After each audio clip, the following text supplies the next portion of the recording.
Hola, muy buenos días, soy Sergio Sanz, estamos en el programa de la Bolsa al Día de TradingTV. Este programa, como todos sabéis, lo presentaré todos los lunes, eso de la 1:15 aproximadamente, y la temática es un poco variada. Hay días que, tocamos un poco bolsa, un poco noticias macro, hay días que damos algunas nociones básicas de bolsa, análisis técnico, fundamental, por lo tanto es una temática un poco variada. En el día de hoy voy a hacer un pequeño repaso a la actualidad de los mercados, un poco en qué puntos se encuentran, con alguna pequeña noticia. En primer lugar, seguimos un poco con los últimos coletazos de la cumbre europea que se produjo la semana pasada, el jueves y el viernes en Bruselas, en la que hubo una reunión de los 27 jefes de Estado y Gobierno de los Estados miembros. Vimos cómo se sentaron un poco las bases principalmente en dos aspectos.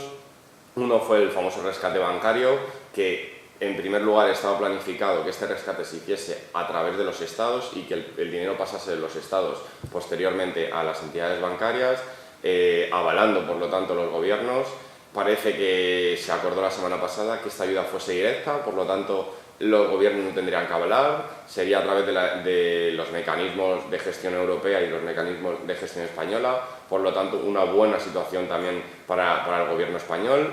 Como segunda gran medida se acordó una unión política, un poco fiscal sobre todo, y de tributación para intentar buscar una mayor homogeneización entre los distintos países miembros y también intentar evitar los problemas de déficit muy elevado que sufrimos algunos de los países como España, Italia, Grecia, para intentar un poco controlar esta situación.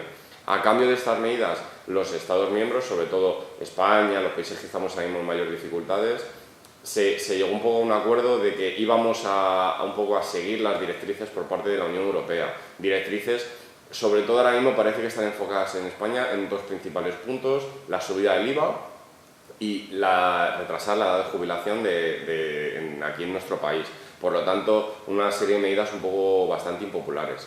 Ahora vamos a ver un poco cómo afectó esta cumbre en los mercados.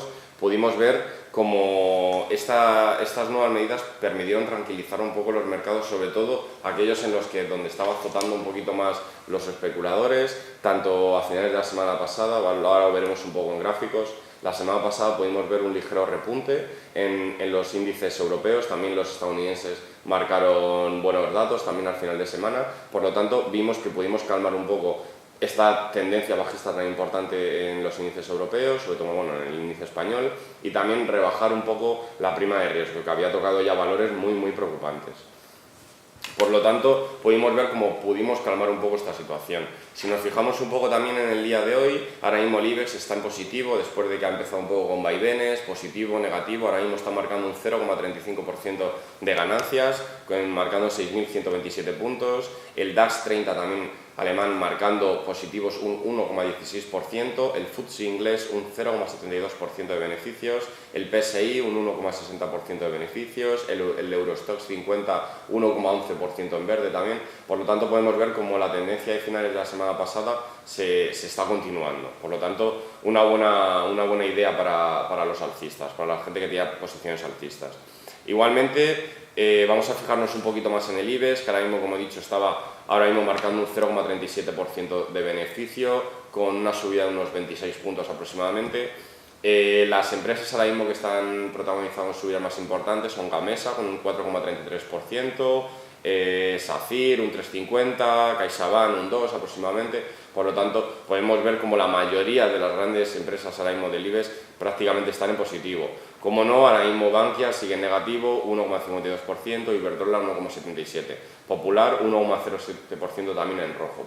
Por lo tanto, podemos ver que la mayoría de las acciones que están cotizando en el IBEX está en verde, pero bueno, siempre, como es normal en todo índice, siempre tenemos alguna que está marcando posiciones negativas. Bueno, ahora en el día de hoy también, ahora mismo tengo abiertas las gráficas diarias en velas de un día. Voy a hacer un pequeño resumen un poco para que veamos gráficamente el movimiento que he descrito antes de la semana pasada, que vimos como al final de la semana pues parece que los mercados empezaron un poco una tendencia un pequeño alcista. Podemos ver cómo estamos voy a ampliarlo un poquito, estamos en velas de un día Esto fue el viernes, jueves, miércoles, lunes, martes, empezamos la semana con caídas. Sin embargo, a finales de la semana, sobre todo propiciado por la cumbre y las noticias que se dieron un poco en la cumbre europea, esta tendencia un poquito bajista, estábamos un poco en una tendencia lateral últimamente, en el último mes aproximadamente, después de una tendencia bajista muy importante, y vimos como de nuevo un ligero repunte. Hay indicaciones de analistas incluso que vaticinan que un poquito más a medio plazo el IBEX puede llegar a protagonizar subidas hasta de un 27%. Veremos hasta dónde nos llega, hasta dónde llegamos con esta subida, pero bueno, seguramente se materializa alguna subida en las próximas jornadas. Por lo tanto, hoy ahora mismo estamos marcando positivo, esta es la vela del viernes, también la vela del jueves, por lo tanto podemos ver cómo esta cumbre pues relajó un poquito los mercados, sobre todo en el IBEX, en el índice español. Si nos centramos en otros, por ejemplo el DAX alemán, también de gran importancia, podemos ver como el gráfico es muy similar. A partir del jueves, viernes, podemos ver una corrección alcista bastante importante. Si nos fijamos un poco al otro lado del Atlántico, en los índices americanos, podemos ver, por ejemplo, ahora mismo este es el viernes también, una vela muy importante a finales de la semana, sobre todo el viernes, también un poco llevada por esta tendencia alcista de Europa, y podemos ver cómo esta relación se mantiene ahí mismo ligada muy íntimamente. También si vemos el S&P, exactamente igual, el viernes una vela muy importante y una tendencia alcista también a lo largo de la semana, por lo tanto la semana pasada fue bastante buena para los que tenían posiciones alcistas en los índices, tanto europeos como americanos, y sobre todo propiciados por esta cumbre. Como siempre, en esta cumbre también se tocaron aspectos relacionados con Grecia, un poco con qué situación. Ya sabemos que Samaras hace un par de semanas consiguió ya formar gobierno, un gobierno pro-europeo que iba a seguir a rajatabla todas las indicaciones un poco de Europa. Veremos cómo sigue la situación de Grecia, si se relaja un poco la presión de los mercados que tienen sobre ella. Parece que en España ahora mismo estamos en una situación un poquito mejor que antes de la cumbre. Italia parece que también se mantiene, aunque con directrices europeas muy importantes. La gran incógnita sigue siendo Grecia. ¿Cuánto durará en el euro? Si finalmente sale, en qué condiciones. Parece que se va a hacer todo lo posible para que se mantenga, pero bueno, veremos un poco en futuros programas cómo continúa esta tendencia. También el dilema de los eurobonos. Tanto España como Italia parece que siguen decididos a la compra de eurobonos por parte del Banco Central Europeo de estos dos países. Y sin embargo hay países como por ejemplo Alemania que se oponen frontalmente, por lo tanto habrá que ver un poco también cómo se desarrolla un poco esta tensión entre países sobre todo. Y bueno, esto es todo por hoy en el programa de la Bolsa al Día. Pueden seguirnos en Twitter y en Facebook, y nada, el lunes que viene a eso de la 1 estaremos aquí otra vez. Muy buenos días.